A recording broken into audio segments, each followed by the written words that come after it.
Hey guys, so construction is in full swing here on the homestead with all this beautiful warm summer weather. We did get our high tunnel finished, which I'll be making a video about the rest of that process soon, but you can see that we've got 4 bunks of 2 by 8 by 12s that we've been using to laminate together to make our roof beams. But first we've got to repair the damage to the top of the walls that always happens in the winter and spring. That's why we can't wait to get a roof on this place. You can see there's a lot of damage from those spring rains that needs to be repaired. And we need to cop around some of the beams where we already have metal roofing on. So our porch is that way, and then the back of the house, we've already got metal roofing on. So we start out by getting our cob mixture ready. In this pit, we already had clay and sand in the proper proportions. It was already nice and wet. It actually fills up like a big pond now every time it rains, and we've got to bail it out. But we get some straw from the local farmer. We break it up, and then we throw it in and rake it in and make sure that we get a lot of good straw in that clay and sand mixture. And then when we've got that in there, we use the backhoe bucket to mix it really well. We pick it up pretty high and drop it. If we tried to foot stomp this for this huge house, it would take forever. So this is a really good method if you're building a really big building or doing a really big project. You need to make yourself a gigantic KitchenAid mixer like we did. So Frank's getting that all ready, because in the next clip here, you're gonna see we start out on that front porch up on top of the roof. And we're gonna start by creating the next level of cob. We're going to go up a couple feet above this so that the overall roof on the house will overlap this porch roof. And the overall roof's going to be a green roof, not a metal roof. But he's trimming off the metal so that we can cob around those beams and, like I said, cob up a few more feet so that next layer of overhang of roof will have something to sit on. And we got the cob up pretty high by using the backhoe bucket. Genius, right? So you can see the high tunnel in the background. See, it's all done. It looks awesome. Got a lot of good produce growing in there. And you can see where we have cobbed around those beams on the front porch and sealed that up really nice underneath. Those are reclaimed barnwood beams that we've used. And then you can see Frankie is wetting down that wall, making sure it's really wet. Anytime you join new cob onto existing cob, you've got to keep everything wet so that it will join together. And he's just filling in those valleys. Everything's not going to be perfectly level. We will do that as we put the beams up. Make sure that all the beams are going on level before we cob around them. But right now it's just about repairing like the major damage, making sure that things are pretty level. So this here is the north wall of the house, and you can see where he's done those repairs. There are places where he probably didn't smooth it down quite thin enough, and that's where you see some of that thicker cracking, but that it's not cracking that goes all the way through. That's just surface cracking that'll get filled in with the lime plaster that we put on later.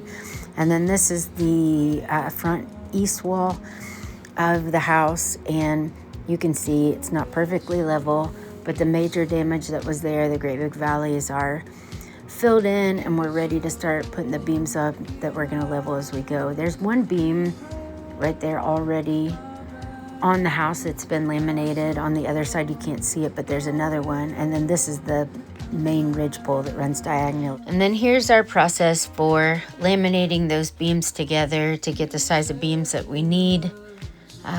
We have a tight bond wood glue that we bought, and we make sure that we roll that on nice and thick.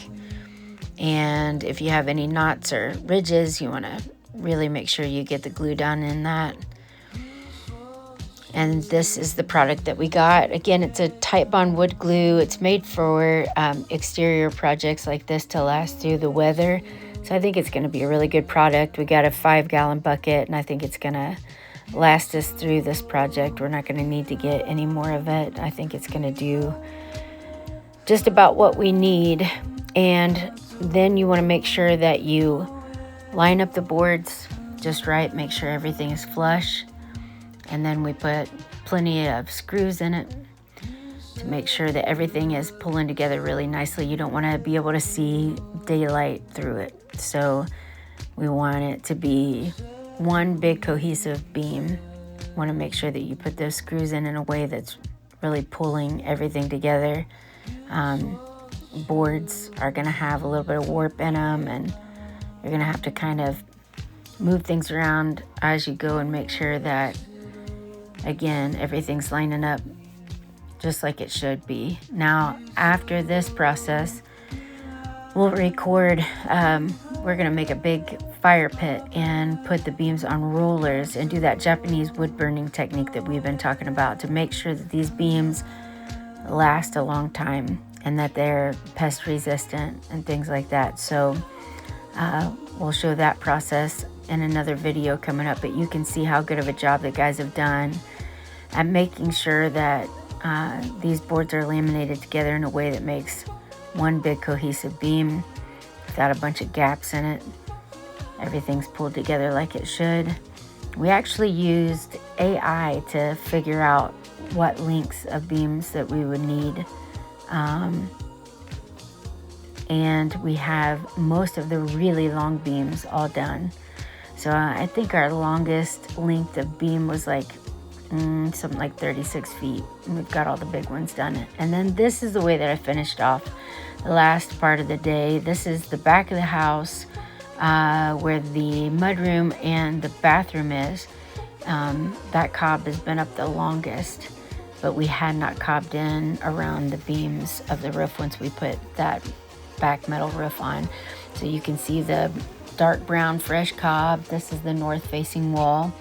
And so I got all of that done, and around the corner and the side, and part of this back west facing wall I got cobbed in.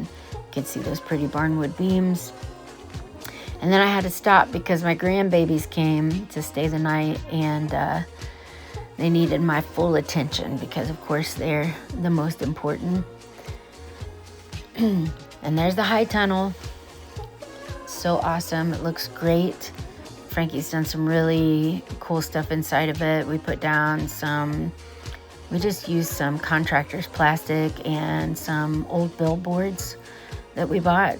And then we cut into those and put down some nice compost that we got from a local farmer, some just manure compost. And then he used some cattle fencing to put in the ground so that we could grow some of our climbing stuff up on it. You can see I've got some green tomatoes ready to be picked to make fried green tomatoes. Not quite ready to be picked, but almost.